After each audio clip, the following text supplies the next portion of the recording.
Tom and I, we live in a 55 plus community. Yes, we are really that old. Anyway, a lot of times people are always asking us questions about 55 plus communities and if they're really worth it. And we would like to review several of the myths that surround 55 plus complexes here in Pinellas County. Welcome back to our channel. I'm Catherine. I'm Tom, and that's Chaska. And together we are the TomKat Team. Myth number 1, you have to be at least 55 years of age to buy into the community. But that's not necessarily true. It depends complex to complex. So it is very critical when you're thinking about going into a particular complex that you check the rules of that complex. They can be changed. And just so you know, throughout this video, Tom and I are going to be talking about how important it is for you to read the rules and regulations. It's almost going to be, redundant? Yes. But basically, that's what you have to do to find out all of this information, right, Tom? Definitely. Complex A does not necessarily have the same rules as Complex B. Once a complex is established, a condominium is established, they make their own rules for that particular complex.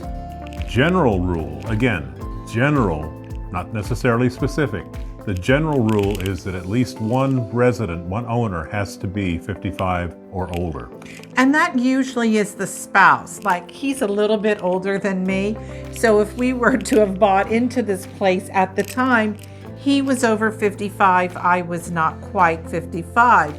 So that most likely in most situations would have been allowed. One of the provisions of condominium law in Florida is that if you are going to claim that a unit is 55 plus, at least 80% of the units have to be occupied by someone who is 55 plus. And the other 20% can go to, like we talked about, the spouse, or if someone were to pass away and the adult children were to inherit the property. In some cases, when there is an adult child heir, some complexes will not allow that person to live in the unit until he or she becomes 55. Then there's other communities that are fine with it. That is why we keep going back to what, Tom? Read the rules and regulations. Myth number 2, rentals are not allowed in condominium complexes. Oh my God, that is such a huge myth. Huge lie. That is so not true. However, it truly does depend on what community you decide to go to. I'm sorry, the cat's walking around here. Okay, she left. Most communities do allow rentals, but not all. So what do you have to do, Tom? You have to read the rules and regulations of that complex. Some complexes require that you live in the unit before you can rent it.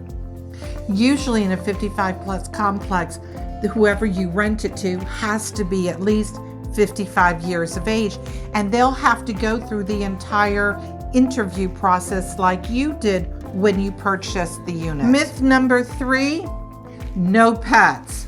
There are some complexes in Pinellas County that do allow pets if they're very small. Sometimes you can only have a cat, not a dog, or vice versa. Most condo complexes are going to only want one pet. However, there are quite a few communities that do allow pets. Where most of our clients have the hardest time, and that's whether or not you have a 55 plus or not, if you're buying into a condo and you have large dogs and multiple dogs. Also, be aware of the law. One of the provisions from the federal government is that comfort animals are allowed, and if you have a legal comfort animal, that is one that has been approved by your doctor and your attorney, then the condo complex has no choice but to allow you and your pet. And if you are interested in getting a comfort animal, check the federal law and see what your doctor says in regard to your need for one. And check with a lawyer, please. Anytime we give any advice or any advice you hear from your realtors or online, please always check with your lawyers, because you want to make sure all documentation is correct. But if you have a disability and you have an animal for that disability, by law, they have to allow you to come in with that animal, whether it's a 55 plus community or not. But check the rules and check with your doctor and lawyer, right, Tom? And again, you can't just say you have an animal that is a comfort animal. It has to be legally documented, right? Correct, by a doctor using the correct phraseology that is in the federal law. We have one more myth to talk about, and this is the biggest, and that is that a 55 plus condo is not a good investment. So not true. So not true. Usually in a 55 plus condo community, not always, but most people pay by cash, or they have at least a good 20% or more down. So those type of communities don't really lose their value as much.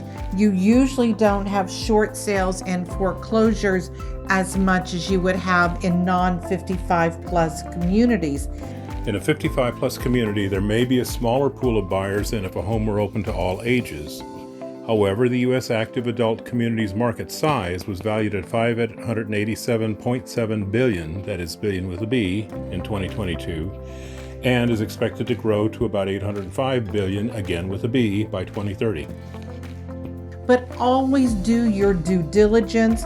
Talk to your realtor, talk to us. Make sure that the condo or the community that you are buying into does have a good resale value. And to be frank, most of them here in Pinellas County, they absolutely do. Don't you think, Tom? Yes, they do. If you would like to know 5 pitfalls of 55 plus complexes, then take a look at this video that Tom and I did. Don't forget to hit that subscribe button and come back on Tuesday, because if it's Tuesday, it's what, Tom? It is TomKat Tuesday. Tom and I, we sell paradise in Pinellas.